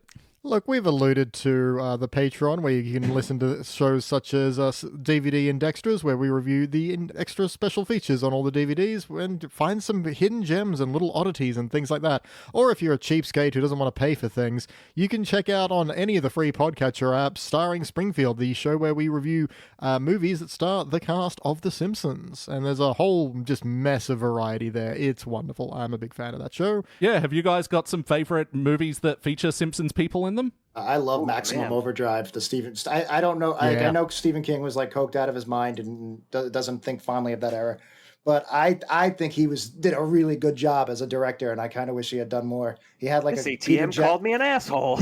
Yeah, he had like a vintage Peter Jackson, like what was the word you used, BT, before? So not slapstick. Slapstick. Yeah, that's Stephen King show. I can't believe that's the only movie he ever made. But Yardley Smith is great in it. Yeah, like amazing, like crossover of worlds there, especially. Yardley and Stephen King together at last. And Giancarlo Esposito. The last time I watched it, I never realized that he plays like the young guy playing the pinball machine in the back. Yeah. Gus Fring from Breaking Bad, of course. Did we notice that, BT? I don't think so. No, I mean, wild. Couldn't help but notice Emilio. Like, very distracted by a very young Emilio Estevez. But as was the nation. And it's like the only other. I think there's also a Western. Maybe Quick and the Dead. It's like one of the only movies I know of that has the actor that plays Commissioner Gordon in the Pat Hingle. He's in the 4 Batman movies. It's like one of the only other movies I know him from. Yeah, right. How about you, Dan? Have you got a favorite movie starring a Simpsons person? Oh man, the first 2 that came to mind are the 1998 Godzilla. Yep. With area, but I don't know that I would count that as a favorite, as much as a movie I've seen just a million times. Oh, they can be movies you can punish us with. It's fine. But the other one that came to mind was from around the same time was The Birdcage, also Hank Azaria. which is a great movie. I don't know that they would make it quite the same way they made it then that they would today, but... Don't think so. Oh, actually, amazing timing on that one, because I think that's going to hit the free feed of Starring Springfield this week. Look at that, like we planned it. Yeah, the 3 weeks of script preparing was totally worth it. Elliot, remember to cut this in post-production. But we thought it held up surprisingly well. Like, Hank Azaria's great in it. The bit of like wearing shoes that he's just not comfortable in, so he keeps falling over. Like, and he was awesome in it. Great Gene Hackman. Great cast. Yeah, role too. And I think the last piece of business is we've been revisiting the Sandwich Index. Just to see, it's been a while since we caught up, and, people change, tastes change, so we're kind of doing, like, the sandwich redux. Just kind of curious, would you change what the, your original sandwich that you put on the Sandwich Index? So I can't find Dan's, though. Is it on? It should be there. I'll have a look. I thought it's surprised. Start with Jack, and I'll look up Dan's. I was wondering if you were going to ask this question. I was thinking about it. I think I'm going to leave what I have. I think I have the number 6, right? Yeah, look, I'm reading what you have of fried breaded chicken breast, pepperoni, and melted mozzarella on a roll, and I'm like, yeah, that's pretty unbeatable. Pretty good. No, that was the number 6. That might need I don't know, maybe a sauce on there, like Yeah, no sauce on it. It was literally like a bodega made it on the corner of 14th and 3rd. And it was next to the NYU dorms, and I would just go there 4 a.m. drunk, like on Saturday and Fridays, and it was just hit the spot every time. But I'm not changing it, but I do want to give a shout out, honorable mention to, I love Quiznos, like the chain Quiznos. I don't know if you guys have it out there. We do not. We used to. And I haven't seen it, and like they just all shut down. They were like a Subway rival. I think they may have gone out of business. No, they haven't, because there's 3 in LA. And there's one right next to my pharmacy. So whenever I pick up my prescription meds, I treat myself to a prime rib and peppercorn, which is my favorite of the sandwiches, on rosemary parmesan and onions. It's prime rib, onions, a peppercorn sauce on rosemary parmesan. It is delicious, and I hadn't had it for like 10 years because this chain had more or less closed, but it was still existing in this pocket universe here in LA. Wow. Yeah, it existed for like a blip here when like Subway was like first gaining traction here. The Quiznos were, let's try it out here. And we were like, nah. Yeah, I think I remember that briefly. Yeah. So the Dan Mulhall. I just found, yeah. And I remember you saying at the time as, it's just kind of my Subway order. As turkey, salami, provolone cheese, spinach, tomato, pickles, oil, and vinegar. Absolutely. 100% would not change.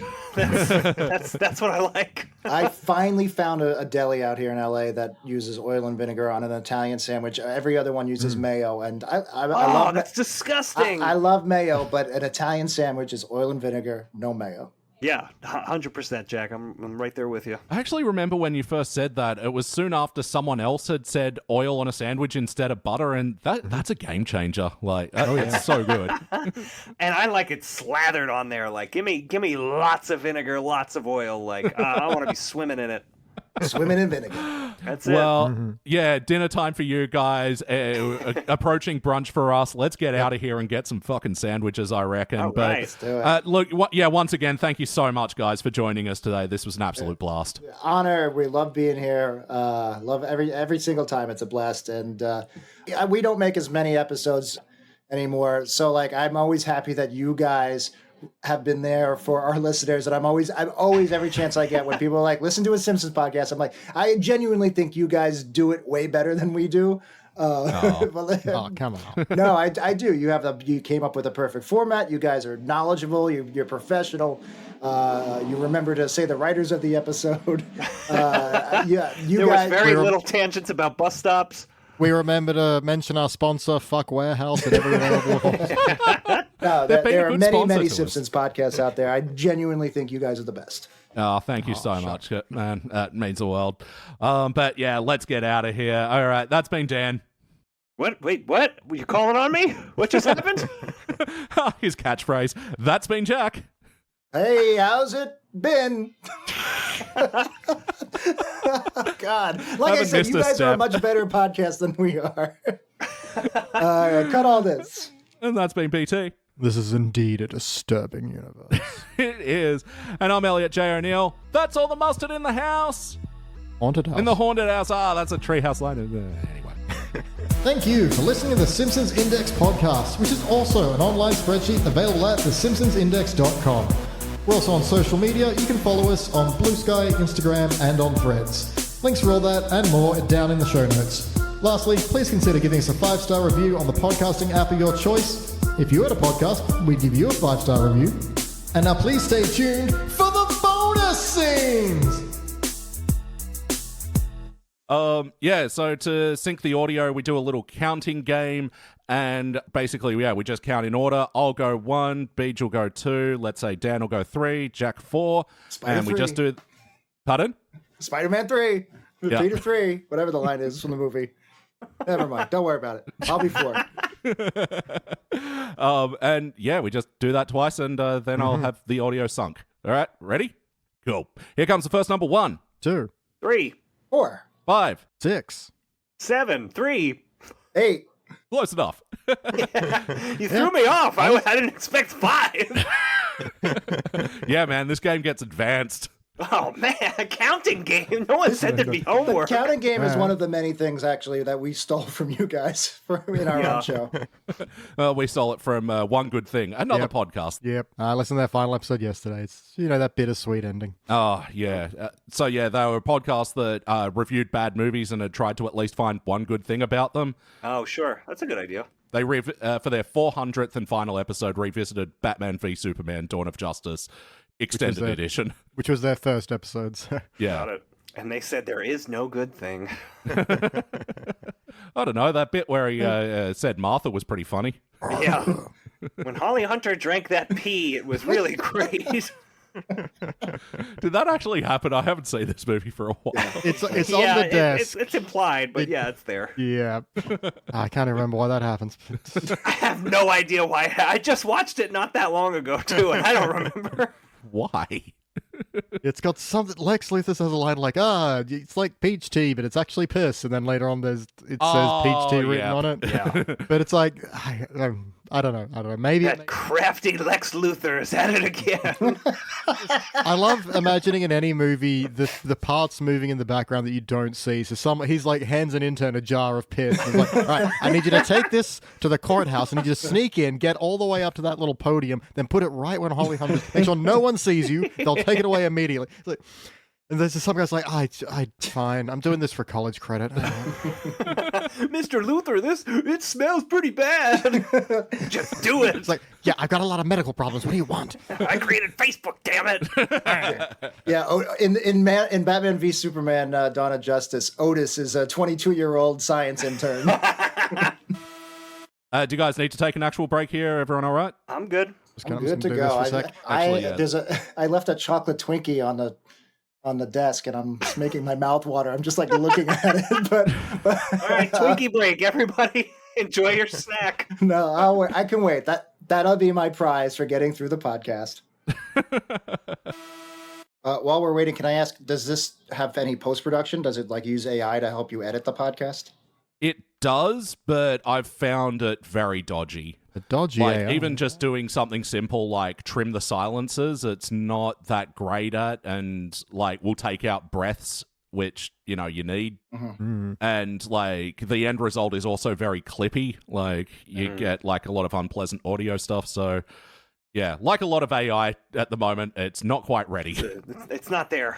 No. I was thinking of me and Dan just giving AI our voice, AI creating our voices, and just keep on the just have AI generate the new podcast episodes. This episode was not good at all. How about those clowns in Congress? What a bunch of clowns. What a bunch of clowns. Yeah, so look, AI will never be able to replace both yourselves and also in the sense that it doesn't know about Teen Angel. There's true. No way. No. Forgotten by both human and machine, Teen Angel. But not you. Not me and Jack. You guys are preserving all the things that have lost their Wikipedia hyperlinks. That's right, absolutely. We're the red Who will tell the story of Jerry Van Dyke moving from one show to another? Exactly. But yeah, Riverside does have an AI voice modeling as well, and I tried it out, but it doesn't know how to do Australian accents yet. So it's this weird filter where it sounds sort of like me doing an American accent, Oh, that's awesome. I like the idea that the future will be unmade by the Australian accent. Yeah. Like it'll always knew it would be Australia. Yeah, it'll be like a Terminator situation. We have to prove you're human, and someone's like, "Yeah, say throw shrimp on a Barbie right now." And you're like, "Shrimp on a Barbie, mate." So he's fine. Let him in the compound. That's the instant fail because we call it prawns here. I know, but that was a test. Dan's a Terminator. You are human. Robot. Tell us about Teen Angel.